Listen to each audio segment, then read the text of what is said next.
This is Rustin with Metalholic and Mojo Radio, and with me is the lovely and talented Carly Smithson of We Are the Fallen. How are you doing? I'm good. How are you? I'm doing absolutely wonderful. I'm glad you're able to make it to town this time when we spoke last time, which was April 1st, April Fool's Day. You were in Cleveland, wandering the halls, I remember, trying to keep yourself on reception. And you guys went right by here. You guys did Seattle, I believe, and Oregon and everything.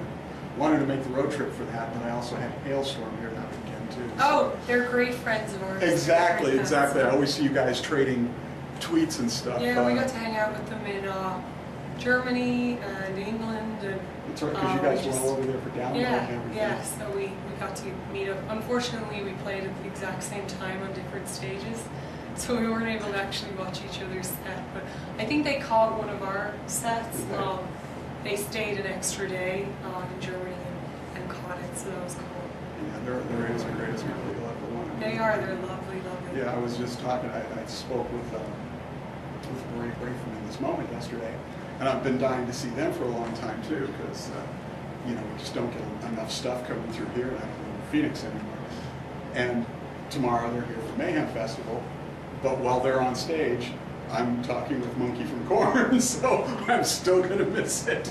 Cool. So on with the interview. I don't know how much time we have, but one of the things that I really wanted to talk about with you was the songs themselves on the album. Tear the World Down came out on May 11th. You guys started the tour and everything. Everybody's had a chance to sort of get their ears on it now and everything.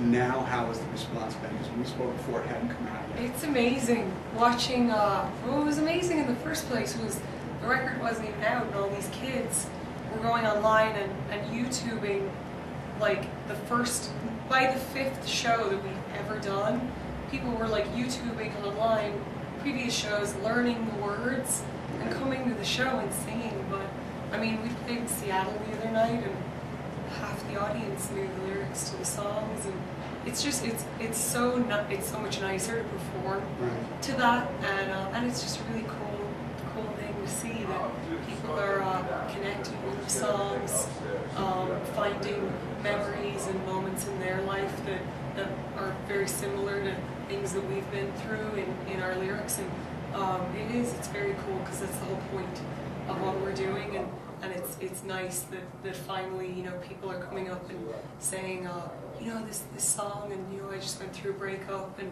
I can relate to it, and it's my song now, and it's very cool. It's very cool.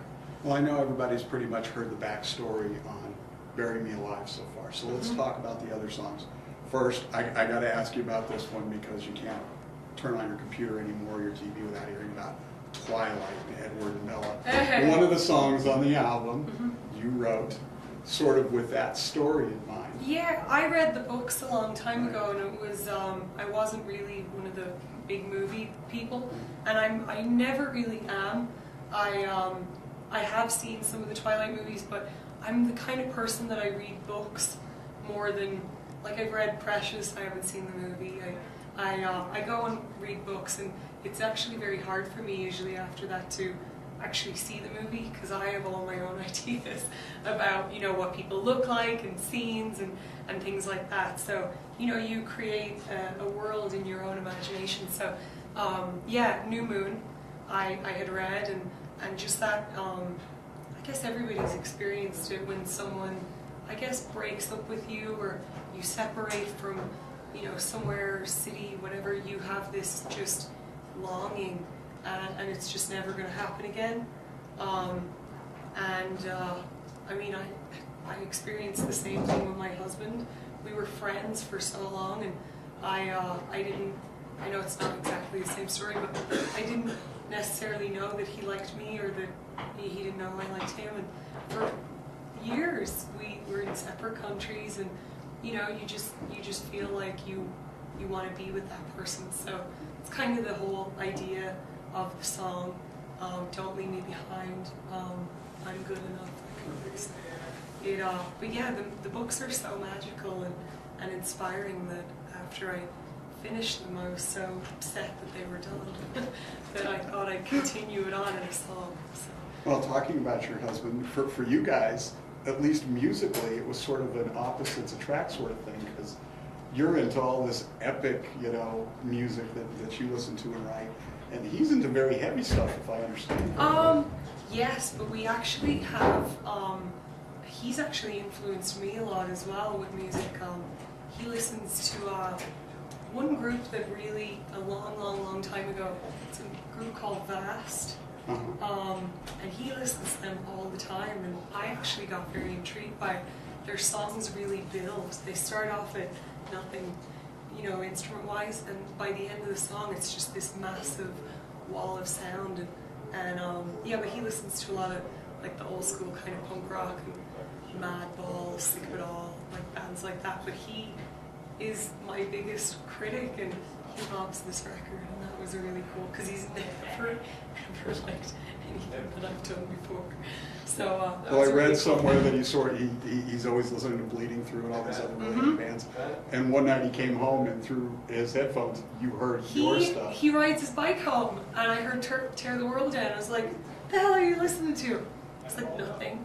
I was like putting it away. I was like, "You're listening to my song."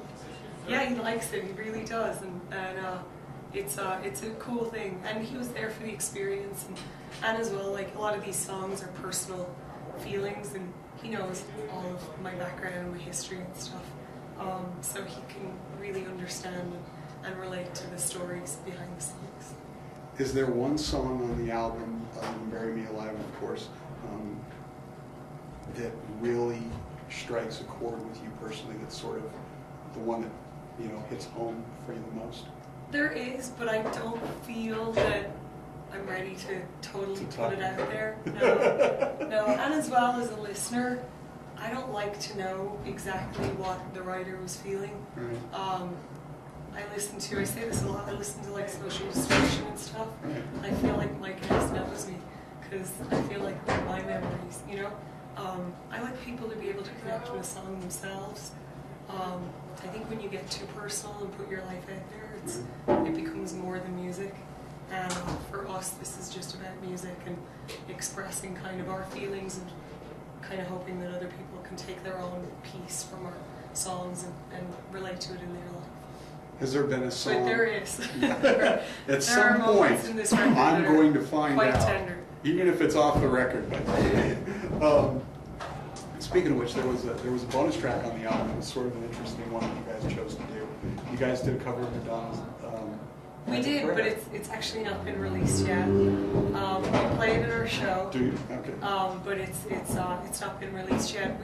It was more of an experimental kind of, we wanted to do a cover, but the record fits as a piece of music with our writing, throwing in a cover kind of, especially Madonna pop song. Right. It kind of threw the balance off the record, so we kept it for a later date when maybe there's repackaging or stuff like that. We will definitely release it, but it's magnificent. I love it. Already planning the extended version. Yes, now, right? I love it though. It's such a obvious. When we talked about doing a cover, we sat down and everyone had different ideas, and Ben went on a camping trip with his girlfriend in the car.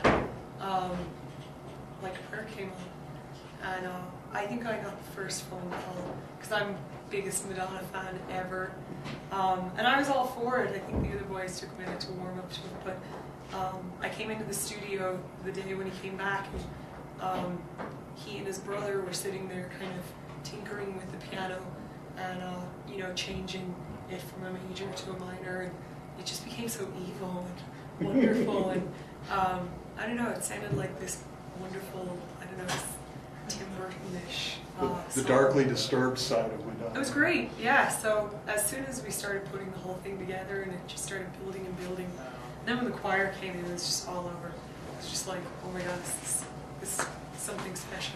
But the choir, oddly enough, sang some of the people on the original, like a prayer, which was really cool. We weren't even expecting it, and one of the ladies said, she's like, I sang in the original. I was like, are you kidding?